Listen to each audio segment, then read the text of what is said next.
Hello and welcome to another episode of Ask a Creative. Today we have the wonderful Tim Ferguson with us. Welcome, Tim. Hi, Michelle. Hi, everyone. Oh, I'm so happy to have you. I'm so grateful that you are coming and talking to us today. As a 1976 baby, showing my age, I feel like that I have been through the many reinventions of Tim Ferguson, like the from the beginning all the way up to now. And you've been an actor and a writer and a director and everything in between. How do you describe yourself now? What are you doing now?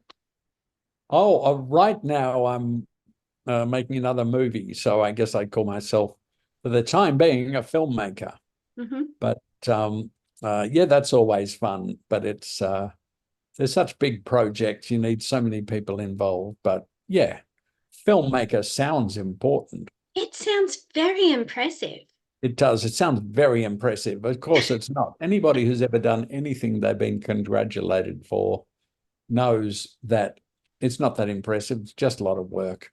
Yeah, that's really great. But when you started out, did you start out writing first? Is that kind of how all of this started, or were you an actor first? Yeah, I toyed with the idea of acting and then realized I didn't like it. Hmm. I auditioned for NIDA at the age of 17 and they said I was too young. And I said, well, they're obviously idiots. They don't know what they're talking about. Fair enough. Yep. So then I accidentally fell into comedy. So I think it was mainly just toying with the idea of acting. And that's right. We started a theatre company because no one would give us work, and that kept us fed and working for a couple of years. But once you get comedy in the system, it's very hard to get it out, simply because it's harder and it's more challenging. And if it doesn't work, you can end up in real trouble very quickly. And you've made this living on being funny.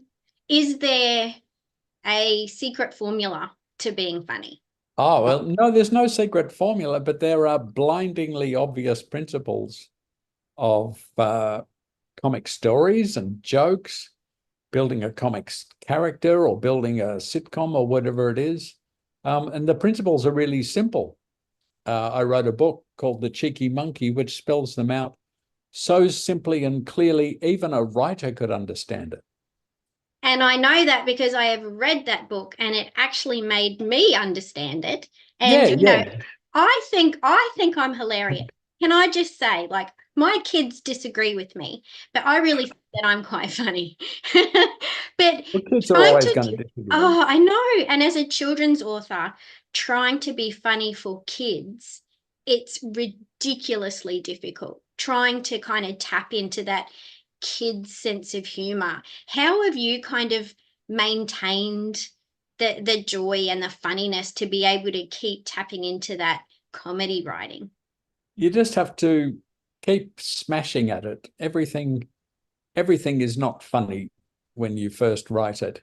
And usually, if you write something that is funny, that's the last thing that gets cut before someone says action. They go, that funny joke about the porpoise? It's funny, but it doesn't fit anymore because we've moved on. We're all about dolphins.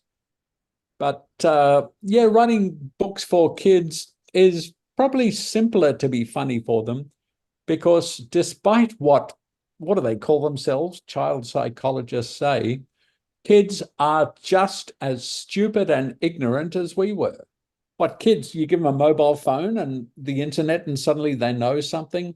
Kids are just as easily surprised by a joke as they ever were. Otherwise, everyone would be out of business and you just put the kids in charge. You know what? We're not doing so well as grown-ups. Maybe we do need to put the kids in charge for a bit. Maybe they might be able to do a better job than what we're doing at the moment.